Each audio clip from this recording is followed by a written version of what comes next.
पुण्याच्या चाकणमध्ये जोरदार पाऊस, अनेक ठिकाणी रस्त्यावर पाणी साचल्यानं मोठ्या प्रमाणात वाहतूक कोंडी, जनजीवनही विस्कळीत.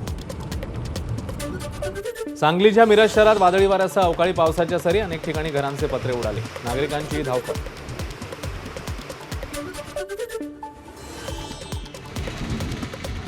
साताऱ्यातल्या महाबळेश्वर, कास, बामणोलीसह पाटणमध्ये पावसाच्या सरी, पावसामुळे परिसरात मोठ्या प्रमाणात गारवा. कोल्हापूरच्या हसूर खुर्द परिसरात वादळी वाऱ्यासह मुसळधार पाऊस, शेतकऱ्यांचं पावसामुळे मोठ्या प्रमाणात नुकसान.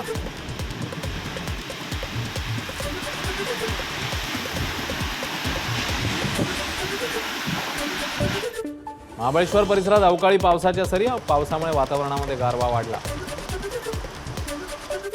रायगडच्या पोलादपूर तालुक्यासह शहरामध्ये अवकाळी पावसाच्या जोरदार सरी, पावसामुळे आंबा बागायतदार पुन्हा संकटात.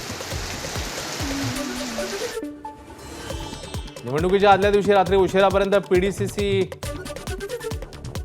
पीडीडीसी बँक उडी ठेवल्याचं प्रकरण, कोणीही दोषी असलं तरी कारवाई व्हायला हवी, अजित पवार यांची प्रतिक्रिया.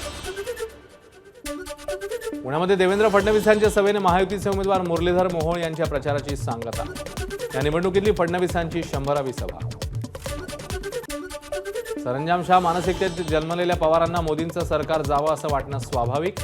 भाजपच्या अतुल भातखळकरांची पवारांवर टीका, तर पवारांनी कितीही वाटलं तरी मोदीच येणार असंही वक्तव्य.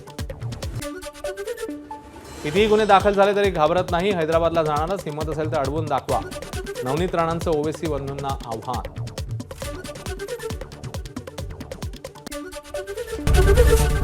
एबीपी माझा, उघडा डोळे बघा नीट.